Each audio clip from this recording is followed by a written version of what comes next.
Gemini, hello there, my beautiful friends. We're going to do your general tarot reading for early to mid-November 2024. Thank you so much for joining me today. You know, I appreciate each and every single one of you. So let's get right down to business as always and start you off with an oracle card here, just so we could dip our toes in the energy and see what's happening for the lovely Gemini collective. Hope you're all doing fabulous and fantastic, my friends. Let's get it going here. My guides, talk to me. What do we got for the beautiful Gemini gang? What's happening? What's the vibe? What's the energy, messages, insights? What can we take a little peek at? And yeah, we're just going to take a real quick look at this first card. Then we'll get into the full reading itself. At the very end, I'll pull you a bonus card from the Shadowland Tarot just to see what might be in the shadows or what shadow work you can lean into, which is always interesting. But let's get it going here. Let's rock and see what we got for Gemini. In early to mid-November, it is Scorpio season, a lovely time of year. Let's see what's happening. What's the vibe here for my Geminis? What is happening? Thank you. Okay. Now, this card to me, it could mean some really positive things, but at the same time, there are undertones of control, whether it's controlling the situation or hopefully it's not someone like pulling the strings. But we're going to need to take a real close look at that because it could go either way. Now, before we fully dive into that, if you're new here, I'll be speaking about the November subscriber surprise towards the end, so you might want to check that out. And also, if you could kindly illuminate that like button by tapping it right on its third eye, you know, I'd greatly appreciate it. But enough of the promo, into the reading. Let's talk more about this card. So, interesting piece of imagery we have here. As you can see, there's this jester individual playing with the puppets, pulling the strings, making things go, making things work. So I'm going to give you the two main messages a little more in depth. Now, first and foremost, when I see this card, what's this person really doing? They're putting on a show, but they're playing, they're having fun. So for some Geminis out there, if you've been going through some things, or if things have been too serious, or you're focused in on something in a big way, Spirit might want you to cut loose a little bit, like make some time for rest, relaxation, enjoy yourself. Now, everyone's definition of fun is a little bit different. Some people like to have a quiet night in. Some people want to go out and party it up. It all really depends, but Spirit might want you to just cut loose a little bit and enjoy yourself with this card. Now, when we get to the challenge of this card, obviously this person is pulling the strings. So worst case scenario, it could be somebody like doing things from the shadows or manipulating something from behind the scenes. We're not going to fully walk down that road. For a portion of you, maybe Spirit just wants you to have a little more say-so or control in how a situation goes. So, I mean, just take whichever one hits for you. We're going to leave that jester over there. He could keep putting on his puppet show. Let's see what tarot has for you. And yeah, I always say the first card here doesn't make or break the reading. It's just a little footnote. So let's get you 3 cards in the upright. Then we'll get into that intuitive juiciness. Shuffle it up one time here for the lovely Geminis. What's happening? And while we get this deck shuffled up and ready to go, let's talk about last week's reading. There was a pretty positive reading around or energy coming in towards the Geminis. The reading was titled The Massive Win. So if that hasn't come in for you, and I always say wins come in all different shapes and sizes. Sometimes it could be monetary. Sometimes it could be emotional. You name it. There could still be one coming in for you for a couple weeks because the energy does seem to bleed over. But it was nice. It was very positive. So we're going to hope to keep that going. So let's see what we have for you this week, my friends. As you know, energy is very fluid. It's never set in stone. So only take this how it hits for you because we could be seeing your vibe or somebody else's, right? Let's get it going. 3 cards to start us off. What do we got for Gemini here? Early to mid-November Scorpio season. What's going on? Okay, 5 of Cups. Now that's a different vibe. Totally different vibe than what we had last week. I mean, it could tie into that very first message we had. But we have the 5 of Cups, somebody in the feelers. Let's get a couple more. Let's get a couple more. Gemini, thank you. 5 of Swords. Okay. Big difference in the energy. Okay, because now this is a little bit of aggression here in the center. Let's get one more out. The reading is not tanked, but the undertone is a stark difference, okay? I mean, there could be a silver lining. We have the Fool here on the back end, so we're going to have to talk about this for sure. But yeah, there's a certain aggression I'm picking up here in the front of the spread that's showing up pretty early. So let's go through. I'll give you some of the classical meanings and archetypes, and we'll get into that juicy intuitive stuff. But at first look, first glance, elementally, we have a nice mix, so I guess it depends on what you're going through. We have water, we have air, we have fire. Now, they all mix together in a lot of different ways. There's a lot of internal energy with what I see here in the front end. I also noticed the repeating 5, so we're already getting a repeating number scheme here. Now, 5s repeating, that's kind of like tower energy. It's change. It could be shocking or very fast moving shifts and things. So keep your head on a swivel in regards to that. But it's like we're starting out a little rough with a positive ending here on the back. So we're going to have to look at that. Let's go through piece by piece and really start to build this out, because your reading is probably going to have a lot of nuance this week. So position number one, we are starting off with the Five of Cups. And we see our pal here all dressed in black, all gothed out, all emo, whatever you want to call it, in the feels. Now, the one thing I do say about the Five of Cups, just like a lot of readers call it the river of tears, it's on a spectrum. Now, this doesn't mean that this is someone that's completely heartbroken and crying. It could just be something as small as like being a little glum, being a little gloomy. This is like a bummer, kind of. Now, I did say with that very first message that some of you might need to have a little bit of fun. When I see a card like this, I mean, that energy comes through double, because if you're in this mode, you need something to shake you out of it. So the Five of Cups could be rough, but a positive with this energy, aside from the very intense emotional feelings, when I see this card, it's not a permanent result. So the Five of Cups to me is like, okay, we're halfway through the journey, but this is no Ten of Swords. This isn't the end of the road. So whatever situations you might be dealing with, whatever it is you're going through, or whatever's bumming you out, when this card shows up, it's like, okay, this is not permanent. Like, it's only halfway there. Because remember, Two of the Cups are still standing. There's still things off in the distance. Like, it's not a final result, which I think of as a big positive. Now, moving over to the second card, we have our second repeating five, the Five of Swords, totally different vibe. Whereas this one here in the front is like a little bummed out, a little gloomy. This one could be quite aggressive when we see the Five of Swords. You see that person, they're holding all the swords. It looks like they just had a big dust up or battle when this card is here. Now, there's a lot of positive to this card as well, and we'll go through those first. Now, the Five of Swords could represent determination. This could be Spirit telling you to focus on yourself or do what's right for yourself or what's right by yourself when this card is here. It's like, okay, you don't always have to put everyone ahead of yourself. You need to prioritize your feelings and your well-being when this card shows up. But the challenge of this card, aside from the determination and someone that refuses to lose, because that's another thing, it's like, I'm not giving up, I'll never give up, I'm going to keep pushing. This could be a confrontational energy. So whether it's somebody that's upset, angry, mad, or just someone that's very confrontational, this could represent a problem that you might be going through right now. And it's like, I'm battling. So we'll want to look at this further as well to see if this is going to take a positive turn or if it's something that you might want to keep a closer eye on when this is here. And again, if we're talking about someone else's energy, if you're cool, if everything's fine and dandy for you, this might just be someone you're connected to that they're going through one. And the energy kind of flip-flops. It's like I'm going from bummed out and sad to angry. It's like flipping. Now, when we get to the back end, I like this because it definitely releases some of the tension that I'm picking up here. We have the Fool card.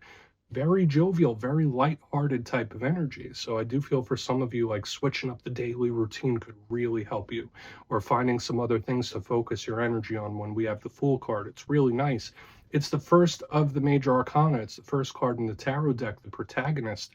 So it can represent new things with a lot of potential, new cycles, new journeys. And it's a huge card of action, not just sitting in this energy here, but moving forward, which is a really nice vibe. Now, the Fool does have some challenges with it as well, as do all cards.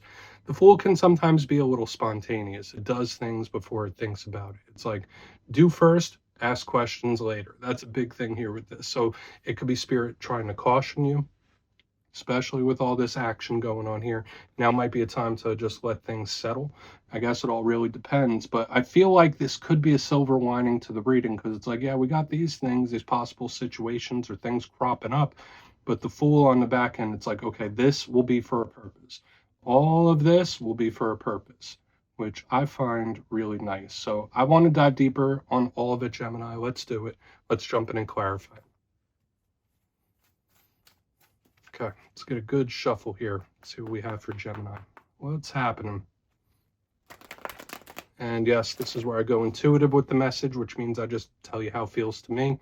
So feel free to do further research or rely on your base knowledge of tarot, because as you know, every single reading is about the reader's interpretation, and I'm just giving you mine. Let's go in on that Five of Cups.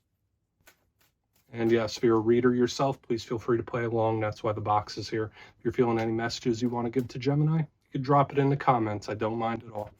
Okay, Five of Cups time. What's happening? Thank you. Four of Cups. Okay. Yeah, I'm not a really big fan of this vibe here in the front end, and I'm just being honest with you. I have the Five of Cups clarified by the Four of Cups. Both of these are definitely somebody up in their head, up in their brain. So this could be somebody that can overthink something to the point where it definitely shifts their mood from like just being down and glum into anger. That could definitely be something that happens in this time. So Spirit could be asking you not to like try to put something out of your mind or to not dwell on something. Okay, easier said than done, right? I know Gemini are highly intelligent individuals. You're an air sign, so you have very active mindsets. But I feel like if there is something and you think about it too much or you focus on it too much, it's not going to fix it. I'm just being honest with you, what's showing up to me. Now, the Four of Cups, you see this person, it looks like they're taking a little nap, a little snooze underneath the tree. The universe is offering them that Ace of Cups, but they're not really paying attention. This is a huge card of daydreaming, thinking. So the very, very active mindset, but they're not moving. Now, for a portion of you, this can be a situation or a problem you've been dealing with for quite a while. Like with this energy, I wouldn't say it feels stagnant, but to me, it just feels like something that either keeps coming back up or just something you've been dealing with for a while. It doesn't necessarily feel new to me. Okay, so keep your head on the swivel in regards to that.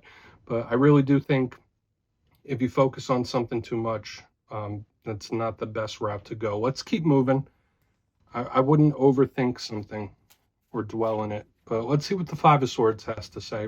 Remember, that doesn't have to be you. That could be somebody else, where it's like they're in their head so much about it. Let's see what the Five of Swords has, and we'll see what's up. I mean, we do still have that silver lining, hopefully, on the back end. Okay, so there could be somebody that's a little more affected than they're letting on.